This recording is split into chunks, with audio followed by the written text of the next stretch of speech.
A vírus videó, mint fogalom, mint jelenség már létezett az internet előtt is. Mert amikor VHS kazetták másolatának a másolatairól is volt szó, lehetett beszélni arról, hogy egy-egy videó úgy terjed, mint egy vírus. Minden megtekintéssel egyre több másolatot generálva magából. De azért nyilván, amikor az internet lehetővé tette a videók gyors és könnyű továbbküldését, a vírus videók jelensége még népszerűbb lett. Elég volt feltölteni egy vicces vagy jól elkapott pillanatot videón, és ha eléggé bejött az embereknek, akkor szinte mindenki láthatta az interneten. És nyilván a rengeteg véletlenül vírussá vált videón túl voltak sokan, akik kutatták az internetes népszerűség titkát. Lehetett szándékosan olyan helyzetet generálni, amit millióan fognak látni, ami mémként fog terjedni.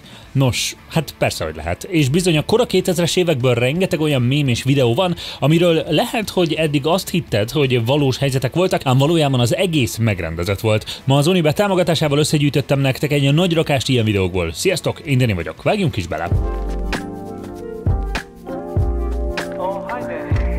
Kezdjük azzal, hogy amúgy mennyi ok van arra, hogy hazudj egy videóról az interneten. Mert igen, a listán lesz olyan, ahol valamit titokban akartak reklámozni, akár egy terméket, akár egy WoW klán, de voltak olyanok is, ahol szimplán valaki csak egy szerepet játszott az interneten poénból. És ennek pedig rengeteg értelme van. Nem utolsó sorban az, hogy egy kicsit megvédd a saját személyazonosságodat az interneten, amire igazából egyre nagyobb szükség van manapság. Mert hogyha megadod a nevedet, az e-mail címedet bárhol, bármilyen regisztrációnál, azzal bárki bármikor visszaélhet, bárhogy is fér hozzá. A mai videó szponzora a Surfshark, viszont a Surfshark One Premium csomagon belül ez ellen is védelmet nyújthat. A Surfshark alternatív személyiség abban segít, hogy egy teljesen fiktív személyazonosságot generál neked regisztrációkor névvel, e-mail címmel, bármilyen megadandó adattal, amit maga a Surfshark összeköt a te igazi e-mail címeddel, de az oldal, ahova regisztrálsz, nem tud visszaélni az adataiddal, mivel soha nem kapta meg azokat. Ezen felül persze a Surfsharkot érdemes kipróbálni a VPN-ek többi előnye miatt is. Segítségével elérhetővé válnak streaming szolgáltatók teljes adatbázisai, vagy akár előnyösebb árakat kaphatsz repjegyekre vagy szállodakra a helyadataid elrejtésének segítségével.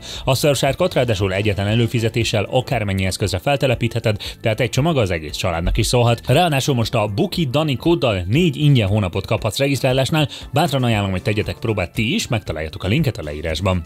Na de kezdjük is a toplistát egy legendás és korszakalkotó videóval, amivel amúgy már foglalkoztam egyszer korábban, de annyira ideillik, hogy inkább beszélek róla többször, mint hogy innen kiadjam. A videó egy látszólag valós helyzetet mutat be, úgy, ahogy egy klán készül egy raid következő szobájára, és a szoba előtt megbeszélik, mi lesz a stratégia. Az egyik játékos megérkezik, és látszólag rohadtul unja az uncsi találkozást, úgyhogy inkább belevág. Nos, amikor 2005-ben először felbukkant a videó, akkor többen sejtették, hogy könnyen lehet, hogy az egész csak egy megrendezett szituáció, ám egészen 2017-ig kellett várni, míg a karakter mögött álló Ben Schultz bevallotta, hogy igen, ez az egész egy poén volt. Gyakorlatilag egy karikatúrája volt ezeknek a nagyon kocka klánoknak, ahol több időt vesz el a tervezgetés, mint maga a játék. Azóta persze Leroy Jenkins karaktere legendásá vált, és már a World of Warcraft lore-jának is része lett. Maradjunk egy kicsit még a WoW-nál. Ez nem is annyira meglepő, hiszen a kora 2000-es években a WoW volt az a cím, ami dominálta a játékipart, így ha gaming videós tartalom, akkor annak a legnagyobb a valószínűsége, hogy így vagy úgy a Blizzard MMO-jához van köze. A következő legendás vírus videó azzal kezdődik, hogy valaki a kamerába nézve meséli el, hogy az anyjuk lemondta a bátyja WoW előfizetését. Okay, my mom just canceled my brother's World of Warcraft account and he is freaking out. A feltételezett testvér elhelyezi a kamerát a szobában, a lemondott WoW előfizetésű pedig bejön, és hát a videó címe az, hogy The Greatest Freakout Ever, azaz a legnagyobb kiakadás valaha, és hát találó cím. A srác teljesen megőrül, ledobja a ruháit, és artikulálatlanul vergődni kezd.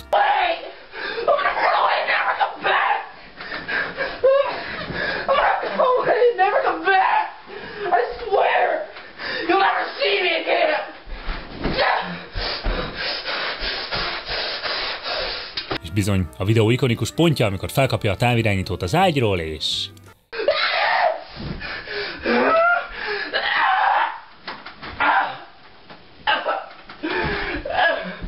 Emlékszem, annyira random volt, és valamiért, amikor kis általános iskolás kis pondró voltam, simán elhittem az egészet, és röhögtünk rajta a haverokkal, hogy haha, mennyire kiakadt a hülye kocka az, hogy lemondták a WoW előfizut.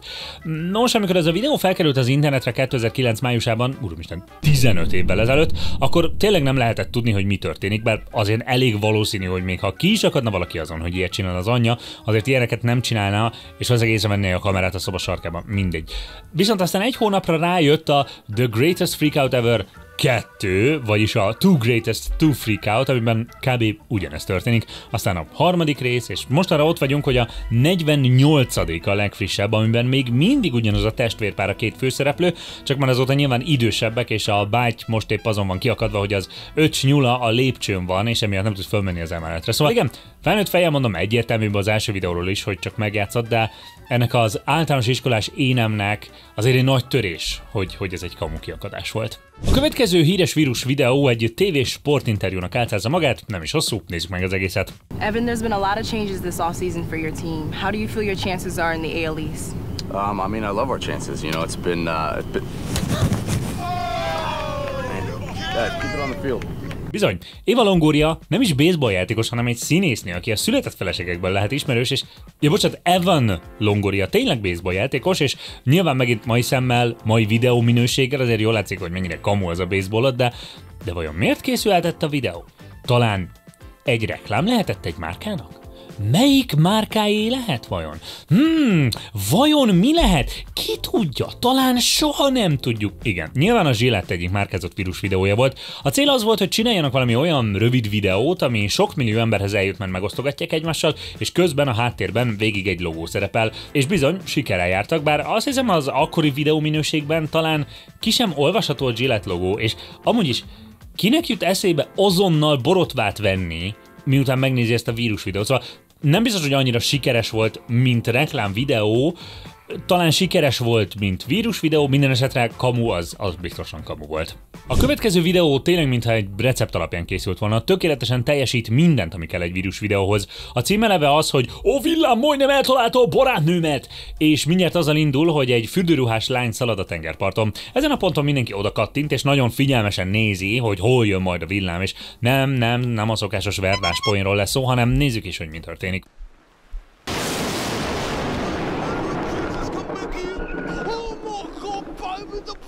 Be volt ígérve egy durva villámcsapás, meg is kaptuk, de az egész poén faktorra rátesz még egy lapáta, hogy a csávó mintha elfelejtene angolul a kisülés után, és egy érthetetlen nyelven kezd el ordítani a villámcsapás után. Persze azóta sikerült megfejteni a pánikoló ausztrál akcentust, és teljesen valid dolgokat mond. A videó sok-sok millió megtekintést szerzett mindenféle platformokon 2015-6 környékén, és egy híres esetként terjedt, hogy miért nem menj vihar közelében szörfözni. És hangsúlyozzuk, amúgy tényleg nem menj, de ez a videó maga kamu. Ha esetleg nem ismernétek, de szeretitek azokat a videókat, amik lerántják a leplet a rossz VFX-ről, akkor nagyon ajánlom Captain Disillusion csatornáját, aki évente kb. Csak 2-3 videót csinál, azok viszont egytől egyig bengerek, és baromi sokat lehet tanulni a VFX-ről, meg a CGI-ról. A lényeg, hogy ő részletesen el is magyarázta, hogy milyen effektel értékel ezt a kamu villámot, és teljesen egyértelmű, hogy bár a szél, a vihar és az ordítozás igazi, maga a villámcsapás az átverés. A Vine, a vírus videók császára. Amikor a Vine kijött a rövid 1:1-es formátumú videóival, hamar az internetes humor és a gyorsan megosztható vírus videók központjává vált, és mind a mai napig rengeteg videós mémet köszönhetünk a platformnak, rengeteg ma is népszerű humor kategóriájú tartalomgyártó van, akik annak idején a Vine-on kezdtek el videózni. Ezek között is van azonban néhány olyan rövid videó, amiben első ránézésre az a vicces, hogy egy gyerek butaságot mond, de ha jobban odafigyelünk...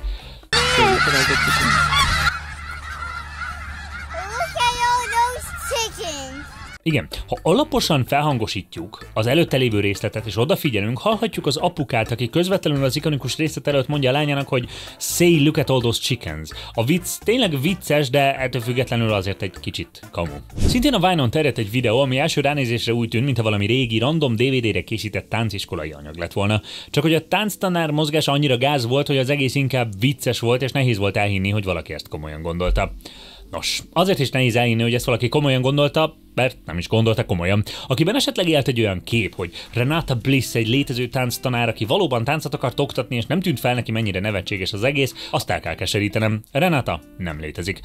Vagyis létezik, és amúgy tényleg Renatának hívják, de soha nem volt tánctanár. Ahogy azt a saját YouTube csatornáján egy videóban elmeséli, tévés producerként és szerkesztőként dolgozott, és rengeteg különböző dokumentumsorozat készítésében vett részt. És bizony, aki ebben a körben dolgozik, annak rengeteg olyan projektje is van, ami nem valósul meg. A videó egy paródia oldalról származik, ahol Renata egy fiktív személyiséget akart kitalálni magának. Ez ahhoz kellett, hogy egy dokumentumsorozat részeként beépüljön álnéven egy furcsa ilyen coach körbe, akiket be akart mutatni, ám ahhoz, hogy ide bejusson, kellett valami termék, valami álca, hogy ő is tanít valamit, ezért alkotta meg ezt a personát. A projekt végül nem valósult meg, de maga a weboldal létrejött, és ezen az oldalon találta meg valaki ezeket a videókat, és nyilván nem volt semmi jelzés arról, hogy ez csak egy önparódia, úgyhogy teljesen logikusan elhitte, hogy valaki tényleg ezt akarja árulni, mint táncoktatás. A videó felkerült YouTube-ra, aztán Vine-ra, és hatalmas mém lett belőle, és bár igen, a sztori teljes ismeretében is vicces, valójában nem az, aminek látszik. A következő videót talán kevesebben láttátok, bár jegyezzük meg, ennek is 44 millió megtekintése van YouTube-on az eredeti feltöltésen, és még ki tudja hány milliót szedett össze mindenféle random megosztásokon a többi közösségi oldalon. A lényeg, hogy egy bukós sisakra szeret GoPro felvételét látjuk valakitől, aki épp az erdőben biciklizik, amikor...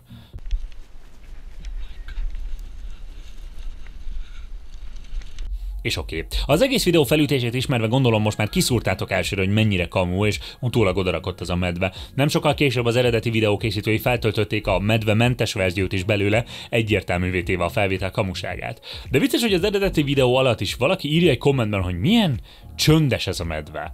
És hát igen, a nagy tanulság ebből, hogy amúgy érdekes módon a sikeres VFX nagyon fontos eleme a hang.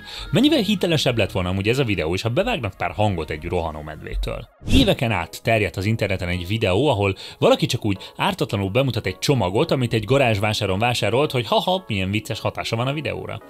És persze van egy ilyen nagyon jellegzetes szokása az embereknek. Amint azt látják, hogy valaki ignoráns egy dologgal kapcsolatban, vagy valamit nem tud, amit ők igen, akkor egyszerűen kirobbanó késztetést éreznek arra, hogy ezt gyorsan megosszák másokkal, hogy jelezzék saját felsőbb rendűségüket, és garantálják a helyüket, hogy na, ők okosabbak, mint a másik, és ez jó érzéssel tölti őket el. Sajnos viszont ez az érzés sokszor felülírja azt az ösztönünket, hogy alaposabban gondolkozunk a dologról, és kb. Amúgy így terjed el egy nagyrakás konteó is az interneten. Itt szerencsére ennyire komoly nem volt a helyzet, már csak kezdetleges tudományos alapműveltséggel is azonnal eszedbe jut, hogy mintha a radioaktív sugárzásnak lenne ilyen hatása a videóra, nem? Aztán terjedt egy olyan sztori is, hogy konkrétan a csávó kezén égési sérüléseket is kapott, és izmokat meg bőrt kellett átültetni, hogy jobban legyen. De aztán persze, ha elindulnak a fogaskerekek, akkor amúgy könnyű rájönni, hogy őszintén, kinek nem esne le, hogyha ilyen hatással van valami a kamerádra, akkor még ha nem is tudod, hogy radioaktív, de hogy veszélyes, vagy hogy nem keresne rá arra, hogy mi okoz ilyet, és ne jönne rá, hogy egy sugárzó anyag, még az előtt, hogy erről az internetre posztolna. És aztán persze, ha belemész az igazi fizikába, akkor még tovább merülnek fel a kérdések. Ha valami annyira erősen sugárzik, hogy ilyen hatása van a videófelvételre, akkor azt a sugárzást a kezed nem fogja blokkolni, csak legfeljebb egy ólom vagy betonlap. Másrészt, ha valami ilyen erősen sugárzik, ott az égési sérülések a kezeden szinte azonnaliak, nem is lenne időt feltölteni róla egy videót. Egy tudományos témákkal foglalkozó youtuber, Kyle Hill utána is ment ennek a videónak, és bizony még sokkal több apró részletről kérdezett meg igazi szakértőket, akik részletekben menően is elmagyarázták, hogy miért kamu ez az egész, viszont amúgy egy érdekes problémára felhívja a figyelmet. A radioaktív balesetek szakzsargonjában létezik az úgynevezett orphan source, vagyis elárvult sugárzás forrás kifejezés, amivel azokat a súlyosan radioaktív anyagokat illetik, amik kikerültek az ilyen anyagok kontrollálására szolgáló adatbázisokból. Rengeteg orvosi műszer apró berendezései tartalmaznak ilyen anyagokat, amik amúgy tényleg egész reális, hogy random emberek kezébe kerüljenek, és bizony okoztak is már sokszor ehhez hasonló balesetet. Ám ahogy Kyle Hill egyre mélyebben járt utána ennek a videónak, meg is találta az eredeti alkotót, aki hát alapvetően nagyon más contenttel foglalkozik, ugyanis mindenféle lovas meg pónis felnőtt fanfiction meg fanartot gyárt, na mindegy, szóval a csávót meg is találta, aki egyértelműen leszögezte, hogy a videó kamu, és el is mesélte, hogyan csinálta. Nyilván a zajos felvétel szimplán utólagos képi effektel rakta rá, a műszert, ami kiakadt, pedig egy nagyon-nagyon apró, de erősen sugárzó anyaggal ütötte ki, ami tényleges kárt az emberben nem tud tenni, de a műszereket ki tudja akasztani, de ezt is nagyon közel kellett tartani a csőhöz. Ezt a két videót készítette, ám a videók önálló életre keltek és nagy pályát futottak be az interneten, rengeteg millió embert átverve, annak ellenére, hogy teljesen kamu volt. 2014. januárjában a Live Leakre került fel egy rövid felvétel, ami ránézésre egy hírműsorból származott. Egy riporter épp egy kisiklott vonatról tudósított, amikor a figura utána még több hasonló videóban is felbukkant, mindig ugyanezzel a mondattal, és ikonikussá vált az interneten. Olyannyira, hogy akadt sok utánzója is, és akárhányszor tévéfelvételt láttak az utcán, berohantak hasonlóval próbálkozni. Kezdjük azzal, hogy ha felvétel van, abba nyilván nem fogsz bekerülni majd az adásba, élő bejelentkezések pedig azért amúgy ritkán vannak a híradóban, pláne egy vonatkisiklásról. Elég nagy esetek csak azok, ahol tényleges élő utcai bejelentkezés van eleve, de ezt most hagyjuk is.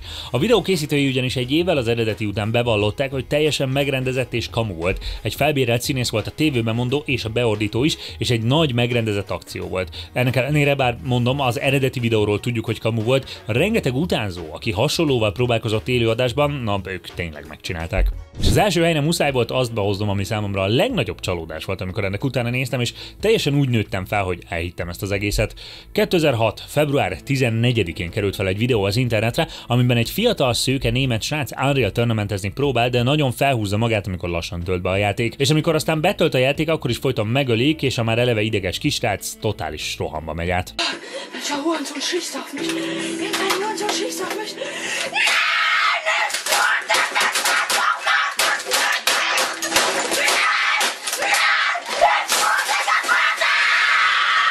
Ikonikus korai meme videó volt ez, a vovos gyerek kiakadásához hasonlóan. Amint felkerült az interneten, rengetegszer újra feltöltötték, több különböző országban is elterjedt mindenféle feliratokkal. Német nyelvterületen Unreal Tournament Kidként ismerték, angolul persze az Angry German Kid elnevezés volt a legnépszerűbb, de a spanyolok El Niño Loco Alman, vagyis őrült német gyereknek hívták, Japánban pedig a Kibodo Kurasha, vagyis billentyűzet törő volt a neve. Csak hogyha valaki látta az eredeti feltöltést, tudhatta, hogy az egész csak megjátszott.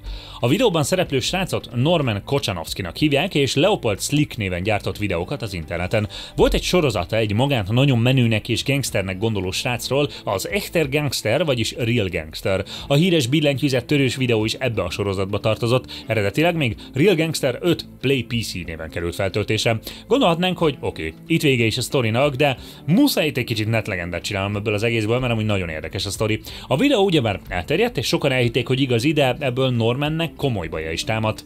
Pont ugyanebben az évben novemberben ugyanis Németországot megrázta az Emsdetteni iskolai lövöldözés, és természetesen a médiában mi más is került volna terítékre, mint az, hogy a videójáték agresszívvá tesz. A tévés szerkesztők pedig nem tudván, hogy a videó csak megjátszott, Norman videóját használták példaként, hogy demonstrálják, mennyire ideges lesz valaki a számítógépes játékoktól. Még egy olyan hír is elterjedt, hogy konkrétan a gyereknek az apukája csinálta ezt a felvételt, hogy demonstrálja, milyen őrült lesz a gyereke.